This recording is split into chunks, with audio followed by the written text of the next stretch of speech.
Swali la kwanza.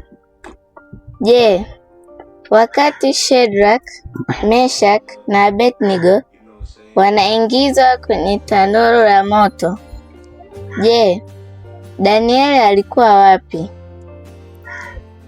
Inawezekana yeye aliabudu sanamu, ndio maana hakuingizwa kwenye moto?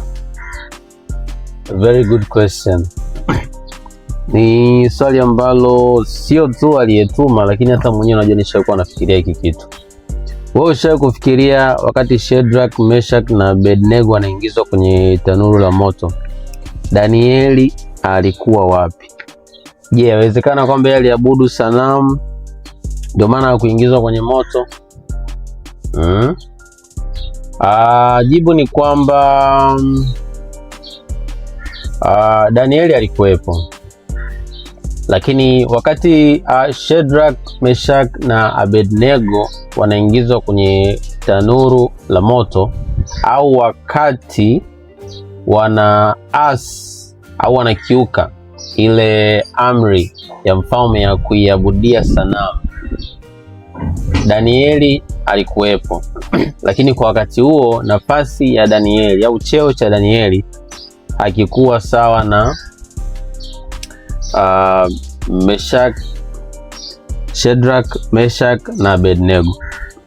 Maandiko yanasema kwamba Danieli alikuwa ni mkuu wa maliwali, mkuu wa wenye hekima, mkuu wa wachawi. Kwa hiyo nafasi yake haikuwa kama nafasi ya viongozi wengine au nafasi ya watu wengine. Kwa hiyo maana yake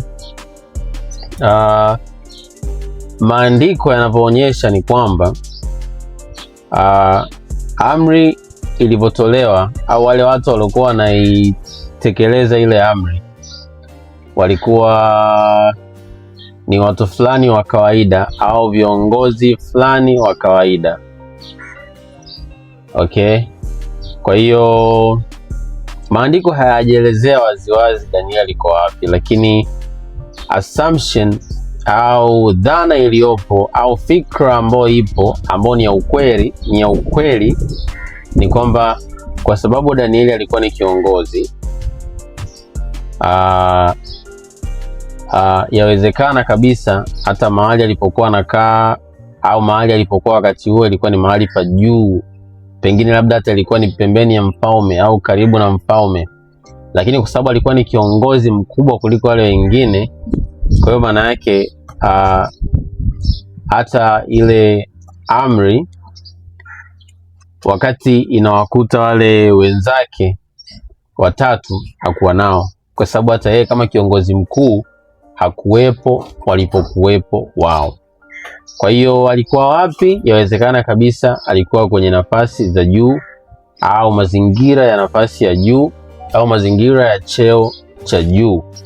Yawezekana hata alikuwa karibu na mfalme, alikuwa pembeni na mfalme. Okay? Na hivyo. Na tunapata uhakika zaidi kwamba Danieli sio kwamba yeye hakuwepo katika kutupiwa kwenye tanuru la moto kwa sababu kwenda alisujudia sanamu. Tunapata uhakika kwamba haikuwa hivyo kwa kuona kwamba yeye mwenyewe alikuwa tayari hata kutupiwa kwenye tundu la simba ili tu asimwabudu mwanadamu, lakini amwabudu Mungu.